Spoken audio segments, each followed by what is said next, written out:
Evening everyone.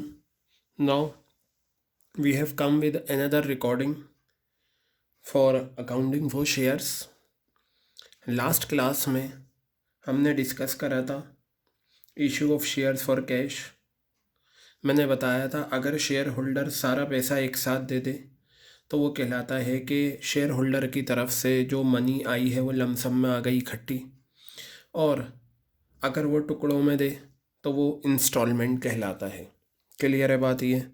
Now आज हम discuss करेंगे ये इंस्टॉलमेंट में एप्लीकेशन का मीनिंग क्या होता है, अलॉटमेंट का मीनिंग क्या है, बेटा फर्स्ट कॉल का मीनिंग क्या है और सेकंड कॉल का मीनिंग क्या है। क्लियर है? तो चलिए मैं इसका मीनिंग बताता हूँ, फिर हम क्वेश्चंस की तरफ बढ़ेंगे। यहाँ देखिएगा, देखिए सवाल ये है कि अगर मुझे कंपनी के शेयर्स ख़रीदने हैं या किसी भी इंसान को अगर किसी कंपनी के शेयर्स ख़रीदने हैं तो वो कैसे परचेज़ करे। ठीक है, सब कुछ ऑनलाइन होता है, लेकिन ये नहीं कि आंखें बंद करके किसी ने कह दिया भाई शेयर मार्केट में पैसा लगा दो और इस कंपनी के शेयर्स ख़रीद लो। ऐसा नहीं, वहाँ रिस्क ज़्यादा होता है और आपका जो पैसा है उसके डूबने के चांसेस ज़्यादा होते हैं। अब कई बार ऐसा भी होता है कंपनी के पास फेक कॉल्स आती हैं, भाई कंपनी मुझे 10 करोड़ रुपए के शेयर्स चाहिए, 10 रुपये उसकी जेब में नहीं है और 10 करोड़ के शेयर्स मांग रहा है। इस तरीके की फ़ेक कॉल्स कंपनी के पास आ जाती हैं। किसी ने कहा भाई मुझे 5 लाख के शेयर्स चाहिए, किसी ने कहा मुझे 8 लाख के शेयर्स चाहिए, जेब में 8 रुपये नहीं है। तो कंपनी क्या करती है, कंपनी ये देखना चाहती है कि वाकई में लोग इंटरेस्टेड भी हैं या नहीं। ठीक है, शेयर्स ख़रीदने के लिए इन्वेस्टर वाकई में इंटरेस्टेड हैं या नहीं। तो उसके लिए पता है कंपनी क्या करती है, कंपनी ये कहती है पब्लिक से कि पब्लिक बेटा एक काम करो, पहले आप अगर आप वाकई में शेयर्स ख़रीदना चाहते हो तो हमारा ये प्रोस्पेक्टस है। क्या है ये? हमारा प्रोस्पेक्टस। ठीक है, इसे परचेज़ कर लो। और ये फ्री में नहीं होता, इसका कुछ ना कुछ अमाउंट होगा, 1000 रुपये, 1500 रुपये, 2000 रुपये, जो भी होगा। प्रोस्पेक्टस ख़रीद लो। अब आप मुझे ये बताइए, प्रोस्पेक्टस 2000 रुपये का वही ख़रीदेगा जो वाकई में इंटरेस्टेड है? तो जो फालतू के लोग हैं वो प्रोस्पेक्टस ख़रीदेंगे ही नहीं, इसका मतलब उन्हें शेयर ख़रीदना ही नहीं। प्रोस्पेक्टस में क्या होता है, कंपनी की डिटेल्स होती हैं, कंपनी के बारे में होता है, कंपनी के फ्यूचर प्लान्स, कंपनी की ग्रोथ स्ट्रेटजीज़, कंपनी के फाइनेंशियल स्टेटमेंट्स। ठीक है, सारी चीज़ें लिखी होती हैं और शेयर्स किस तरीके से इशू होंगे ये सब होता है। और साथ में प्रोस्पेक्टस में एप्लीकेशन फॉर्म भी होता है। क्या होता है? Application form. तो पता चला कि प्रोस्पेक्टस वही ख़रीदेंगे, वही इन्वेस्टर ख़रीदेंगे जो इंटरेस्टेड हैं। चलिए आइए इसे समझते हैं कैसे। मुझे कॉलेज में एडमिशन चाहिए, जामिया यूनिवर्सिटी में मुझे एडमिशन चाहिए। तो जामिया ये कहती है जी सबसे पहले हमारा प्रोस्पेक्टस ख़रीद लो। वो क्या करते हैं, जब हम जामिया जाते हैं वो एक बुकलेट दे देते हैं, 500 रुपये की है भाई, और उसमें एक फॉर्म लगा होता है जिसे हम बोलते हैं एप्लीकेशन फॉर्म। उस प्रोस्पेक्टस में क्या होगा, जामिया के बारे में सारी चीज़ें होंगी, जामिया जितने कोर्सेज ऑफ़र करता है उनका एलिजिबल क्राइटेरिया, उनकी फ़ीस, सब कुछ लिखा होगा। इम्पोर्टेंट पर्सन्स, उनके contact number, chairman, vice chancellor, chancellor and many more informations given. अब जिसे एडमिशन चाहिए जामिया में वही प्रोस्पेक्टस ख़रीदेगा। ऐसा तो है नहीं किसी को एडमिशन चाहिए नहीं, बस भाई हम जामिया का प्रोस्पेक्टस ख़रीद कर अपने पास रखना चाहते हैं, ऐसा तो नहीं होता। जिसे एडमिशन चाहिए वही प्रोस्पेक्टस ख़रीदेगा। इसी तरीके से हम अगर प्रोफेशनल कोर्सेज़ करते हैं तो वहाँ पर भी हम क्या करते हैं, अगर इंटरेस्टेड हैं तो प्रोस्पेक्टस ख़रीदेंगे, अदरवाइज़ नहीं। क्लियर हो गई बात? तो सबसे पहले इन्वेस्टर्स को कंपनी का प्रोस्पेक्टस ख़रीदना होता है और कंपनी ये कहती है भाई देखो इन्वेस्टर, तुम हमारे प्रोस्पेक्टस को अच्छे से पढ़ लो, अच्छे से सेटिस्फेक्शन हासिल कर लो, और अगर फिर तुम उसके बाद लेने के लिए कंसेंट अपनी देते हो और तैयार हो तो एक काम करो, ये जो एप्लीकेशन फॉर्म है ना, इस फॉर्म को भर दो और इस फॉर्म के साथ एप्लीकेशन मनी ज़रूर भेज देना। फॉर एग्ज़ाम्पल ये फॉर्म है एप्लीकेशन फॉर्म। ठीक है, ये एप्लीकेशन फॉर्म है, ये रहा। ठीक है, ये फॉर्म फिल करा।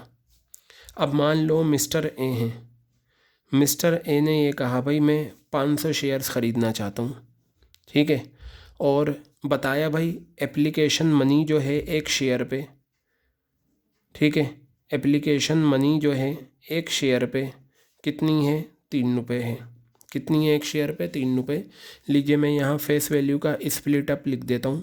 बेटा मैंने क्या बताया था, अगर क्वेश्चन साइलेंट है तो इक्विटी शेयर्स की फेस वैल्यू कितनी है, 10 रुपये, ठीक है। इसमें से मैं एप्लीकेशन मनी अगर अलग कर लूँ, मान लो 3 रुपये है। अलॉटमेंट कितना है, अलॉटमेंट मान लो आपका 4 रुपये है। फर्स्ट कॉल मान लो कितना है, 2 रुपये है।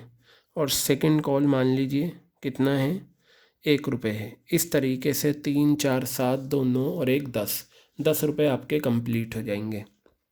अब सुनिए मेरी बात, कंपनी ने कहा मिस्टर ए अगर आपने प्रोस्पेक्टस ख़रीद लिया है तो अब आप एक काम करें, आप जो है ना ये एप्लीकेशन फॉर्म लें, इसमें सारी इन्फॉर्मेशन लिखें, अपना नाम लिखें, अपने फादर का नाम, मदर का नाम, अपना रेसिडेंशियल स्टेटस, ऑक्यूपेशंस क्या है, contact number and many more other details.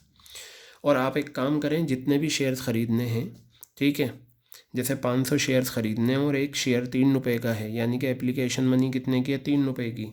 तो 500 शेयर्स को अगर मैं मल्टीप्लाई करूँगा कितने से, 3 से, 3 ईच, ठीक है। तो बेटा बताइए मेरे पास आंसर कितना आएगा, मेरे पास आंसर आएगा 1500 रुपये।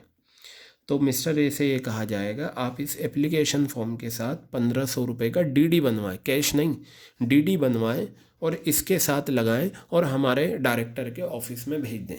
क्या करें, बैंक के पास भेज दें, सॉरी, उस बैंक का नाम भी मेंशन होता है किस बैंक में जाना है, और एक डेट भी दे रखी होती है प्रोस्पेक्टस में कि इस दिन तक सारी एप्लीकेशन आ जानी चाहिए। तो मिस्टर ए ने 500 शेयर्स ख़रीदे, अगर कोई इंसान 1000 शेयर्स ख़रीदना चाह रहा है तो 1000 को 3 से मल्टीप्लाई कर दो। मतलब क्या है, जब हम फॉर्म फिल करते हैं तो एप्लीकेशन फॉर्म के साथ जो पैसा हम जमा कराते हैं, देते हैं, वो एप्लीकेशन मनी कहलाती है। क्या कहलाती है बेटा, वो एप्लीकेशन मनी कहलाती है। तो चलो सिर्फ ऐसे नहीं, हज़ारों इन्वेस्टर्स होते हैं कंपनी के जो शेयर्स ख़रीदना चाहते हैं, तो हज़ारों एप्लीकेशन जो हैं आ जाएंगी किसके पास, बैंक के पास। मान लीजिए 17 मार्च है, 17 मार्च लास्ट डेट थी, सारी एप्लीकेशन बैंक के पास आ गई। अब आगे कोई further application will not be accepted. What will happen after getting all the application from the concerned investors, ठीक है।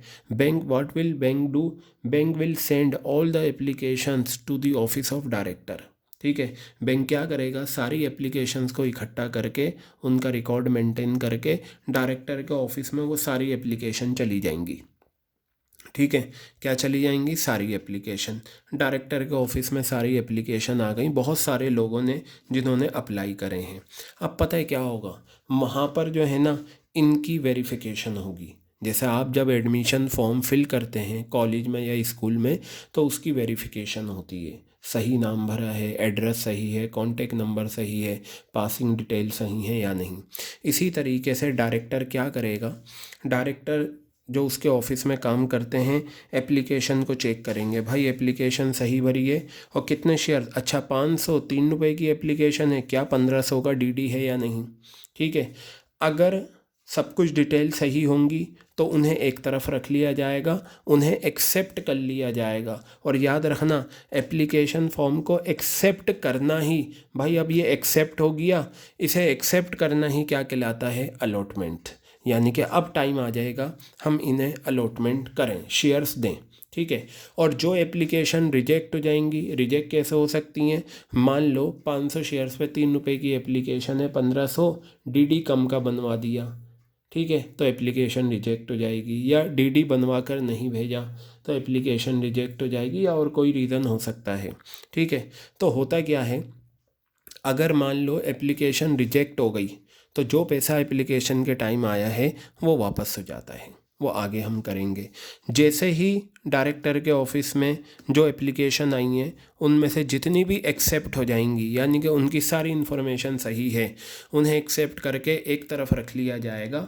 फिर पता है क्या होगा, कंपनी एक लेटर तैयार करेगी उन सभी इन्वेस्टर्स का जिन्होंने अप्लाई करा था, जिनकी एप्लीकेशन को मंजूर कर लिया गया है, ठीक है। तो वो लेटर क्या होगा, डायरेक्ट कंपनी की तरफ से जाएगा शेयर होल्डर को, मिस्टर ए को, और मिस्टर ए से कहा जाएगा मिस्टर ए सुनो, आपकी एप्लीकेशन हमने एक्सेप्ट कर ली है। एक्सेप्ट करने का मतलब हम अब आपको अलॉट करना चाह रहे हैं, अलॉटमेंट करना चाह रहे हैं शेयर्स की। अब आप जल्दी से अच्छे बच्चों की तरह, पहले देखो तुमने 500 शेयर्स पे 3 रुपये दे दिए, अब तुम क्या करो, 500 शेयर्स है ना तुम्हारे पास, अब तुम जल्दी से हमें क्या करो, अलॉटमेंट का पैसा भेजो 4 रुपये के हिसाब से।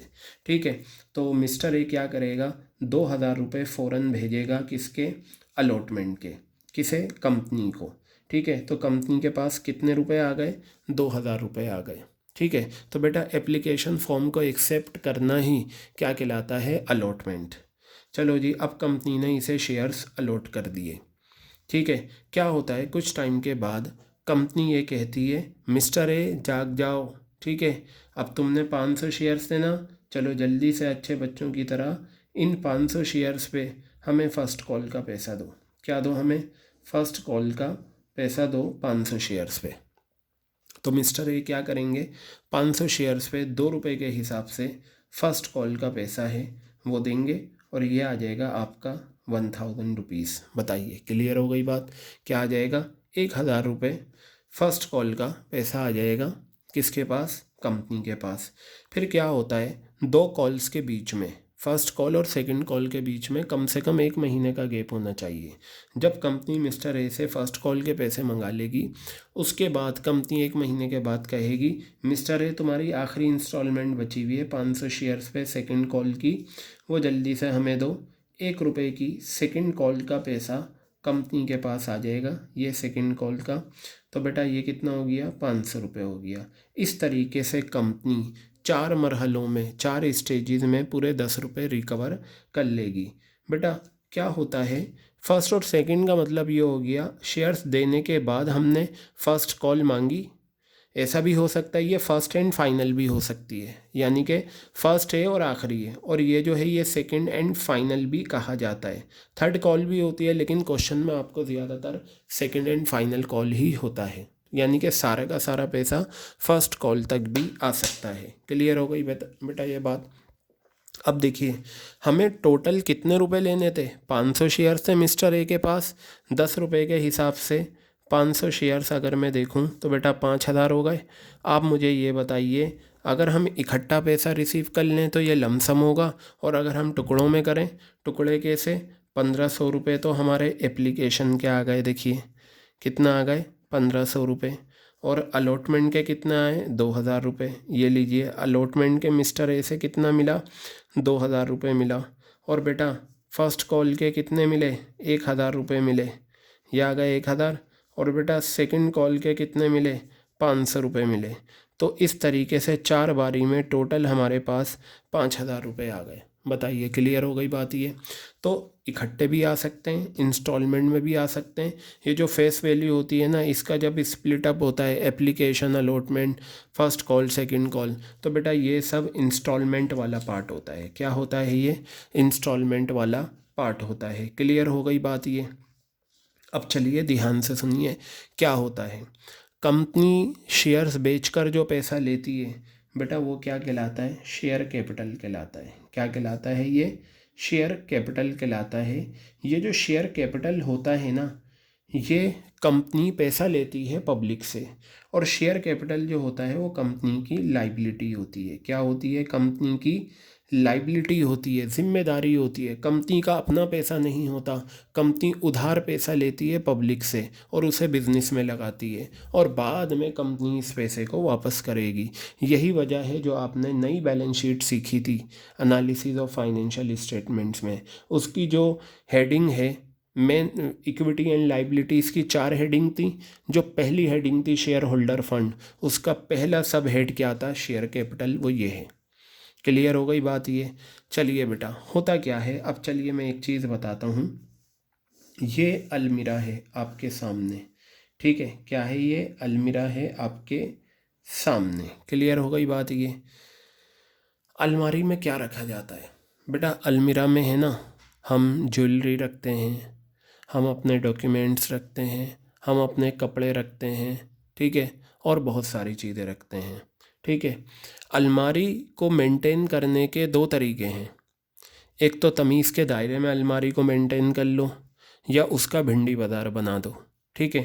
तमीज़ का दायरा ये कहता है कि ये हिस्सा ज्वेलरी के लिए रख लो, ठीक है, ये हिस्सा मेकअप के लिए रख लो, ये हिस्सा आपका किसके लिए आ गया, डॉक्यूमेंट्स के लिए आ गया, ठीक है, और ये हिस्सा आपकी क्लोथिंग के लिए आ गया, और ये हिस्सा आपके शूज़ के लिए आ गया, और ये हिस्सा किसी और मिसलेनियस कर लो, जो ऊपर ना जाए वो यहाँ आ जाए। अब बताइए अलमारी तमीज़ के दायरे वाली लगेगी या नहीं? तो अदरवाइज़ क्या है, सबको मिक्स कर दो तो वो गलत चीज़ है। तमीज़ का दायरा ये है। तो पता चला अलमारी के कपड़े यहाँ पर आ गए, मेकअप यहाँ गया, ज्वेलरी आ गया, ये सब अलमारी का सामान है। इसी तरीके से शेयर कैपिटल का जो सामान होता है ना, वो ये चारों होते हैं, application, allotment, first call, second call. ठीक है, ये एप्लीकेशन, ये अलॉटमेंट, ठीक है, ये फर्स्ट कॉल, और ये बेटा आ गया सेकंड कॉल।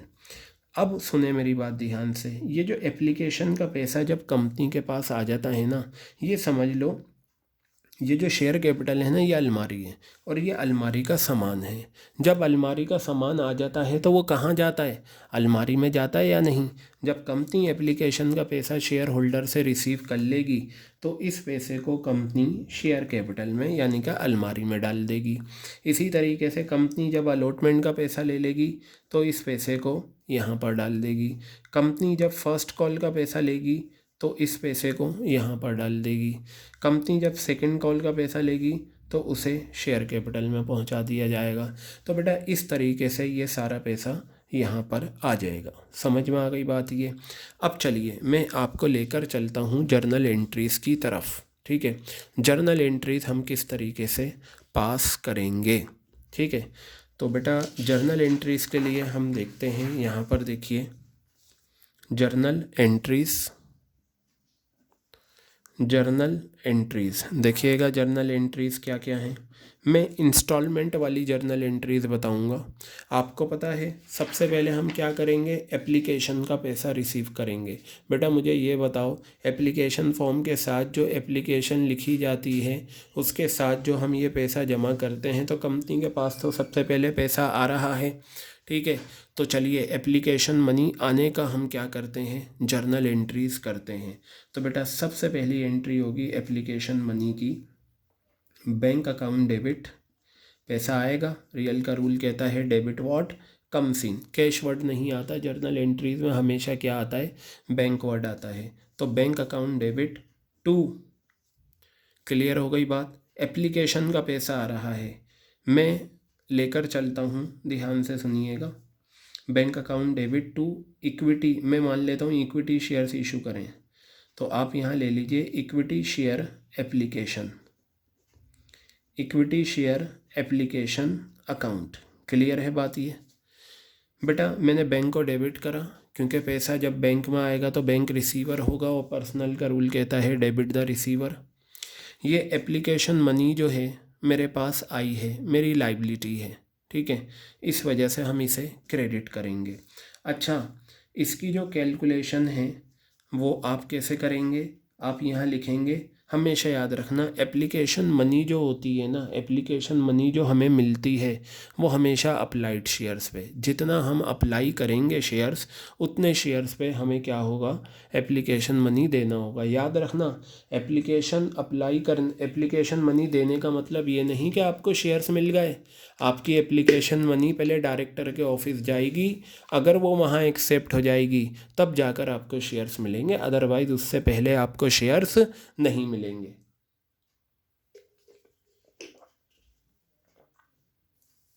देखिए bank account debit to equity share application, इसकी कैलकुलेशन होती है number of shares applied, equity लिख लो अगर इक्विटी है तो, number of equity shares applied, ठीक है, multiply application money per share, application money per share एक शेयर पे एप्लीकेशन कितना है। आपको नॉलेज के लिए बता रहा हूँ मैं, आपको ये लिखना नहीं है। क्लियर हो गई बात। अब इसकी जो नरेशन है वो नरेशन मैं यहाँ कर देता हूँ, बीइंग एप्लीकेशन मनी रिसीव, बस इतना लिखना, बीइंग एप्लीकेशन मनी रिसीव। हमने एप्लीकेशन मनी क्या करी, रिसीव कर ली। जो भी कैलकुलेशन करके आंसर आएगा वो आप यहाँ पर लिखेंगे। ये आ गया। बताइए पहली एंट्री क्लियर। तो बेटा ये बताओ, याद करो इसे, एप्लीकेशन मनी आ गई है। एप्लीकेशन मनी क्या है, सामान है किसका, अलमारी का। तो अब ये जो एप्लीकेशन मनी आई है इसे अलमारी में ट्रांसफ़र कर दो, यानी कि एप्लीकेशन का पैसा कहाँ ट्रांसफ़र होगा, शेयर कैपिटल में। ये बताओ, मैंने आपको बताया था अकाउंट्स में किसी चीज़ को कैंसिल करना है या ट्रांसफ़र करना है, ठीक है, या रिवर्स करना है, उसका अपोजिट इफेक्ट दे दो। इक्विटी शेयर एप्लीकेशन क्रेडिट हुआ है ना, आप इसे कैंसिल कर दो, कैंसिल कर या ट्रांसफ़र कर दो। ट्रांसफ़र होगा शेयर कैपिटल में। तो जब इक्विटी शेयर एप्लीकेशन यहाँ क्रेडिट हुआ है, जब हम इसे ट्रांसफ़र करेंगे तो ये डेबिट हो जाएगा और एंट्री बनेगी equity share application account debit, equity share application account debit, equity share application account debit. Clear है। टू कहाँ पर जा रहा है ये एप्लीकेशन का पैसा, शेयर कैपिटल में। और शेयर कैपिटल बिजनेस की क्या होती है, लाइबिलिटी, और लाइबिलिटी का नेचर क्या होता है, क्रेडिट।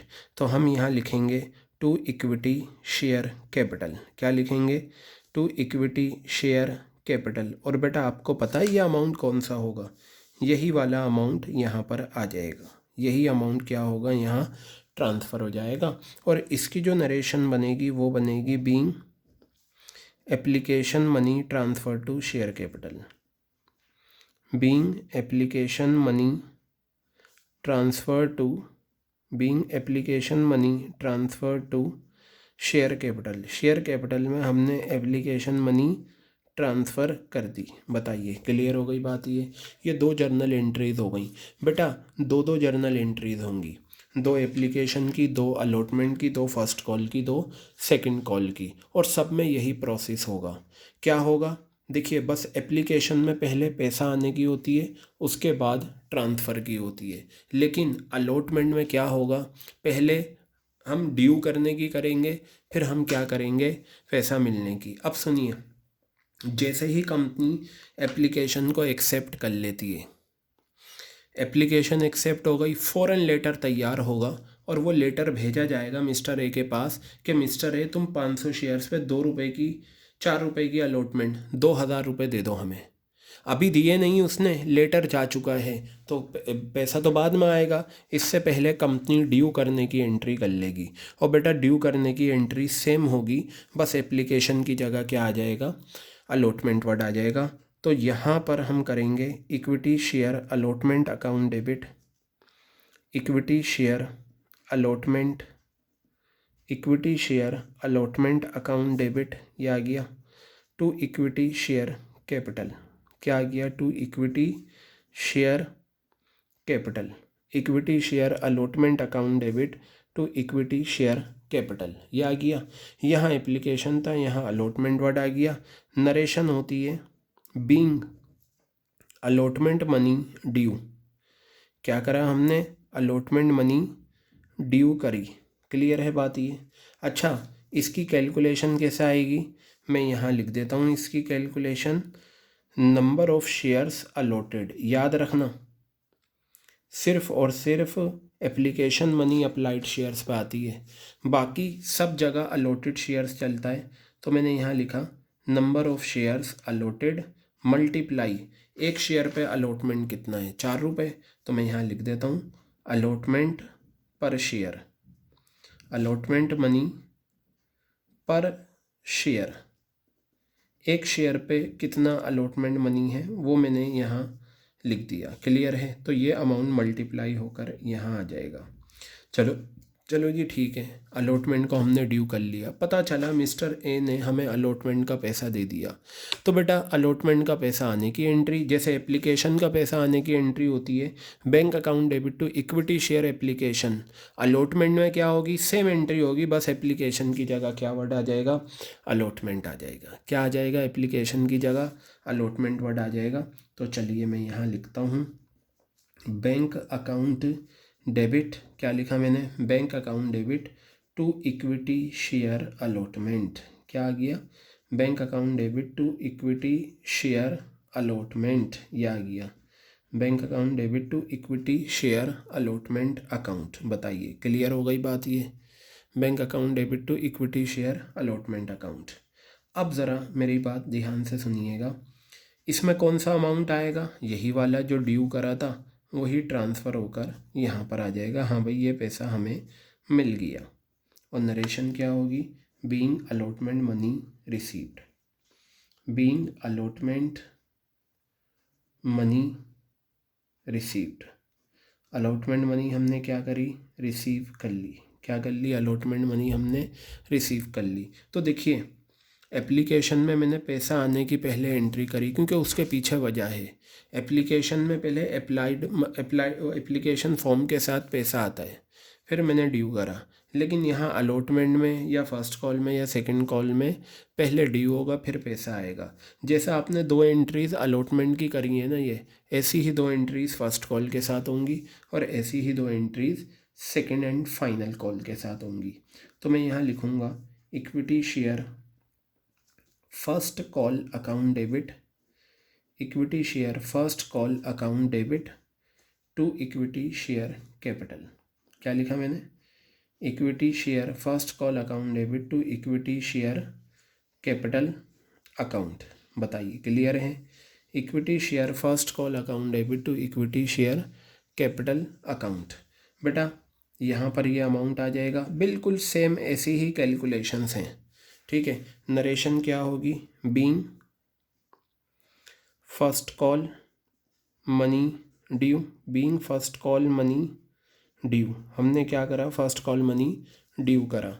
और नरेशन बिल्कुल सिंपल है, number of allotted shares, number of allotted shares, जितने शेयर्स हमने अलॉट करे हैं मल्टीप्लाई फर्स्ट कॉल पर शेयर, एक शेयर पे फर्स्ट कॉल कितनी है वो ये आ गया, number of allotted shares into first call पर शेयर। बताइए क्लियर है बात ये।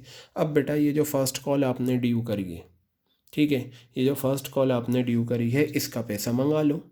तो देखिए एप्लीकेशन आने की entry bank account debit to equity share application, allotment आने की entry bank account debit to equity share allotment. First call में भी सेम होगा, बस नाम बदला जाएगा। तो यहाँ मैं लिखूँगा bank account debit to equity share first call. क्या लिखा मैंने, bank account debit to equity share first call account. Clear है, ये पैसा आपका आ गया और ये यहाँ आ गया।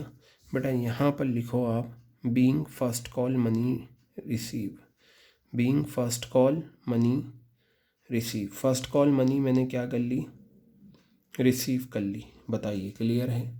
तो देखिए दो एंट्रीज़ एप्लीकेशन की हुई, दो एंट्रीज़ अलॉटमेंट की हुई, दो एंट्रीज़ फर्स्ट कॉल की हुई। बताइए समझ में आ गई बात या नहीं, आपकी क्लियर है ये चीज़। अब इसी तरीके से दो एंट्रीज़ आप किसकी करें, सेकंड कॉल की कर लें, ठीक है। अगर आप सेकंड कॉल की करते हैं दो एंट्रीज़ तो ध्यान से देखिए, उसमें भी पहले ड्यू करेंगे हम। तो मैं यहाँ पर लिखता हूँ equity share, equity share second and final call, equity share second and final call account debit to equity share capital, equity share second and final call account debit to equity share capital account. बताइए clear है, equity share second and final call account debit to equity share capital. Narration being second and final call due, being second and final call due, हमने second and final call क्या करी, due करी। और इसको करने का बहुत सिंपल तरीका है, वो क्या है, नंबर ऑफ़ अलॉटेड शेयर्स, सभी में हम अलॉटेड शेयर्स लेते हैं। नंबर ऑफ़ शेयर्स अलॉटेड, जितने शेयर्स हमने अलॉट करे, मल्टीप्लाई। अच्छा, मैंने सेकंड एंड फाइनल क्यों लिखा? क्योंकि ये आखिरी है, सेकंड है दूसरी बार, और ये फाइनल है, इसके बाद अब नहीं मांगेंगे। तो ये आ गया सेकंड कॉल पर शेयर। एक शेयर पे कितना सेकंड कॉल है बताइए। क्लियर है? अब ये सेकंड कॉल का पैसा मंगा लो। तो आप यहाँ लिखेंगे bank account debit to equity share second and final call. Bank account debit to equity share second and final call. Bank account debit to equity share second and final call. और बेटा इसे हम लिखेंगे being second and final call money, second and final call money received. ठीक है, being second and final call money receive. बताइए, clear हो गई बात? ये हमने second and final call money receive कर ली। तो अब आप एक चीज़ नोट करें, हर केस की दो दो एंट्रीज़ हैं। एप्लीकेशन की दो, अलॉटमेंट की दो, फर्स्ट कॉल की दो और सेकंड कॉल की दो। क्लियर हो गई बात ये? दूसरा, अगर मान लीजिए क्वेश्चन में सिर्फ फर्स्ट कॉल तक है तो आप 6 एंट्रीज़ करेंगे, 2 एप्लीकेशन, 2 अलॉटमेंट, 2 फर्स्ट कॉल की। और अगर सेकंड कॉल है तो टोटल 8। बेटा अगर ऐसा भी पॉसिबल है, एक तो तरीका था अगर सारा पैसा एप्लीकेशन पर आ जाए तो वो लमसम होता है, उसकी एंट्रीज मैं बताऊंगा। और अगर इस तरीके से आए तो वो इंस्टॉलमेंट। अब ऐसा भी पॉसिबल है, एप्लीकेशन आया, अलॉटमेंट आया, फर्स्ट कॉल आया, सेकंड कॉल आ गया, यानी कि सेकंड कॉल जो है वो आखिरी कॉल है, पूरे 10 रुपये यहाँ पर आकर पूरे हुए। ऐसा भी हो सकता है सेकंड कॉल ना हो, एप्लीकेशन, अलॉटमेंट, फर्स्ट कॉल हो, तब भी ये इंस्टॉलमेंट में कहलाएगा। ऐसा भी मुमकिन है ना फर्स्ट हो ना सेकंड हो, एप्लीकेशन और अलॉटमेंट के टाइम पूरे 10 रुपये आ गए तो ये भी इंस्टॉलमेंट है। कहने का मतलब ये है, अगर एक बार में सारा पैसा आएगा तो वो लमसम है, और अगर एक बार से ज़्यादा में आएगा, 2, 3, 4, तो बेटा वो क्या है? इंस्टॉलमेंट है। ये जर्नल एंट्रीज़ है ना, अब आपका साथ नहीं छोड़ेंगी, ये एंट्रीज़ आपको याद रखनी है। ठीक है, 2 एंट्रीज़ आपको करनी है एप्लीकेशन की, 2 एंट्रीज़ अलॉटमेंट की, 2 एंट्रीज़ फर्स्ट कॉल की, और इसी तरीके से लास्ट पेज पर 2 एंट्रीज़ सेकंड कॉल की। अब ज़रा मेरी बात ध्यान से सुनिएगा, सिर्फ एप्लीकेशन का जो पैसा आने की एंट्री है वो पहले होती है, बाकी सभी में अलॉटमेंट हो, फर्स्ट कॉल हो या सेकंड कॉल हो, पैसा आने की एंट्री बाद में होती है। क्या होती है? पैसा आने की एंट्री बाद में होती है। क्लियर हो गई बात? ये एप्लीकेशन में पहले होती है। क्यों? क्योंकि एप्लीकेशन में एप्लीकेशन फॉर्म के साथ पैसा दिया जाता है कंपनी को, तो कंपनी के पास पैसा आता है, आएगा तो कंपनी इस वजह से पहले ये एंट्री करती है। क्लियर हो गई बात? दूसरा जो पॉइंट आपको याद रखना है, एप्लीकेशन मनी में सिर्फ अप्लाइड शेयर्स आते हैं, यानी कि कंपनी ने, शेयर होल्डर ने जितने शेयर्स अप्लाई करे हैं वही आएगा, बाकी सब जगह अलॉटेड शेयर्स आएगा। इस बात को आप अपने दिमाग में अच्छे से बसा लें कि होता क्या है कि जब हम एप्लीकेशन का पैसा मंगाते हैं तो बेटा अप्लाइड शेयर्स आते हैं, और बाद में अलॉटमेंट हो, फर्स्ट कॉल हो या सेकंड कॉल हो, तो उसमें क्या होता है, आपके पास जो पैसा आता है वो पैसा आता है अलॉटेड शेयर्स पे। क्लियर हो गई बात ये? तो बेटा नेक्स्ट रिकॉर्डिंग में हम क्या करेंगे, नेक्स्ट रिकॉर्डिंग में मैं आपको ये जो टॉपिक मैंने आपको बताया है इस पर मैं आपको क्वेश्चन समझाऊंगा। क्या करूँगा मैं आपको इस पर क्वेश्चन, प्रैक्टिकल क्वेश्चंस में आपको करवाऊँगा। क्लियर हो गई बात ये? तो ये थी आज की हमारी रिकॉर्डिंग जिसमें हमने जर्नल एंट्रीज़ जानना शुरू करी। ये इंस्टॉलमेंट वाला मैंने कराया है, ठीक है। बाकी जो आगे हैं मैं आपको दूसरे क्वेश्चंस के साथ साथ हम आगे की कार्रवाई करेंगे, ठीक है। तो बेटा इस रिकॉर्डिंग को आप अच्छे से प्रिपेयर करना। If you face any problem, ठीक है, you have my number, you can call me और यू कैन व्हाट्सएप मी, ठीक है। I will help you up to my level best. Is it's clear? Okay, good bye.